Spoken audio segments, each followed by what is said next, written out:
Assalamualaikum warahmatullahi wabarakatuh. Assalamualaikum. Allahumma sholli wa sallim ala sayyidina Muhammad wa ala ali sayyidina Muhammad. Semoga Allah selalu melindungi dan menjaga kesehatan Buya beserta keluarga dan para santri-santrinya.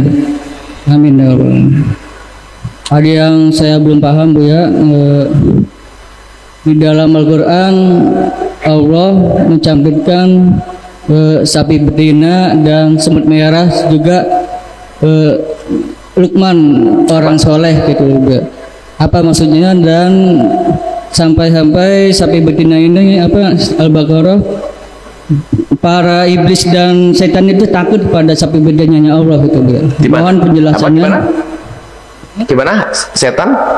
Setan dan iblis itu takut sama surat Al-Baqarah, yaitu sapi betinanya Allah gitu Buya. Mohon penjelasannya. Terima kasih. Sebelumnya Assalamualaikum warahmatullahi wabarakatuh. Assalamualaikum warahmatullahi wabarakatuh. Disebutkan surat Al-Baqarah. Al-Baqarah di dalam Al-Baqarah itu namanya sapi. Di dalam bahasa Arab itu tidak selalu tak marfutoh menunjukkan kalau itu betina, karena bisa satu sapi. Disebut surat Al-Baqarah, itu pemberian nama adalah wahyu. Nabi beri nama surat Al-Baqarah karena kebetulan di dalamnya ada disebut kisah innaha baqaratun safra, baqaratun sapi. Jadi sapi. Adapun masalah laki atau perempuan tidak penting, itu adalah sapi. Disebut sapi karena ada kisah tentang sapi. Ada surat An-Nahl karena disebut ada Nahl. Surat Ibrahim ada, surat Nuh ada tema Nuh. Adapun setan lari itu Nabi yang memberitahu. Kita juga tidak tahu, Nabi pun juga tidak tahu kalau tidak diberitahu oleh Allah. Karena bila yantiqu 'anil hawa in huwa illa wahyun yuha. Nabi yang diberitahu oleh Allah. Inna syaitana la yanfiru, kan begitu. Nabi yang bersebut min baitin tuqra'u fihi al-baqaratu.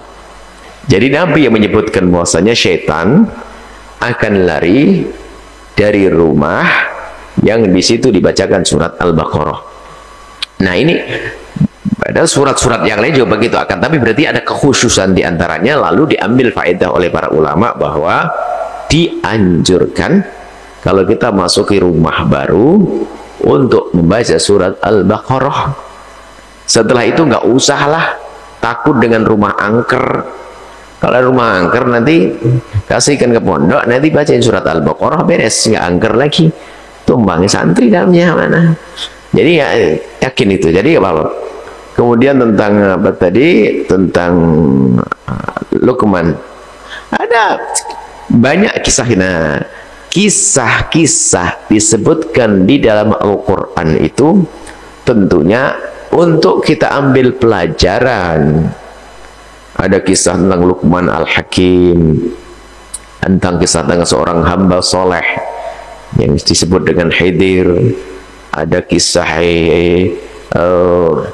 apa namanya, Nabi Musa yang sangat panjang kisahnya. Kisah-kisah itu disebutkan adalah untuk pelajaran buat kita, untuk menguatkan hati. Kalau itu kisah kesedihan, kisah perjuangan, agar kita yang berjuang nggak usah juga gelisah. Karena apa?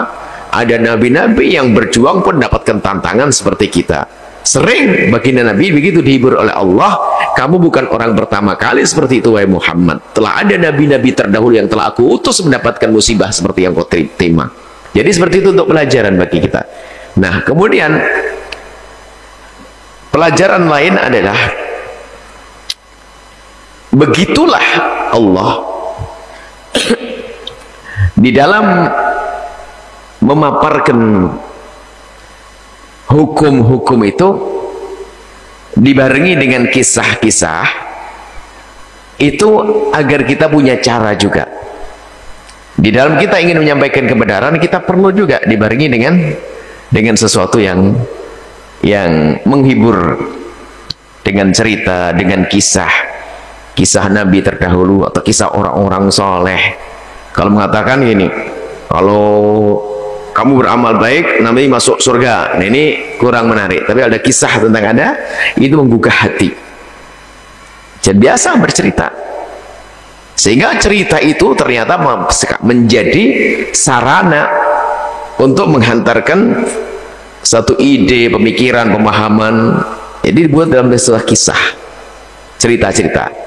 Maka bercerita dengan catatan tidak berdusta, itu sah. Menceritakan yang menggugah hati, menceritakan yang jadi ibrah, pelajaran buat kita. Banyak sekali yang bisa kita hadirkan kisah-kisah. Tidak harus kisah dari para nabi. Kita bisa menemukan orang soleh di kiri kanan rumah kita, orang fakir di tetangga kita. Banyak kisah. Tidak harus kisah orang-orang besar. Hanya wa kullan naqussu 'alaika min anba'i rusuli, yang disebutkan dalam Al-Qur'an, kami telah sebutkan kepadamu wahai Muhammad tentang berita nabi-nabi terdahulu agar kuat hatimu. Semakin mantap hati Nabi sudah mantap, semakin mantap. Kenapa? Ada kisah-kisah juga. Saya berjuang. Jadi ada contoh. Jadi seperti itu. Banyak kisah-kisah. Dan juga kisah-kisah orang yang jahat itu juga ada di dalam Al-Quran. Korun, Haman dan sebagainya disebut. Untuk apa itu semuanya? Iya, untuk pelajaran agar kita tidak jadi sepertinya, kan gitu. Karena itu tidak baik, tidak terpuji, terhinakan. Maka jangan jadi seperti dia. Nah, yang jadi seperti dia kenapa? Yang lalai, terlena dengan kekayaannya, jadi korun. Korun tuh hebat, sampai menjadi nama di negeri kita. Kalau orang kaya punya harta karun, ini kan hebat banget. Harta karun tuh kan hartanya korun, ya kan? Kita mendapatkan harta karun, oh iya hartanya korun. Ya, baik, itu saja. Wallahu a'lam bishawab.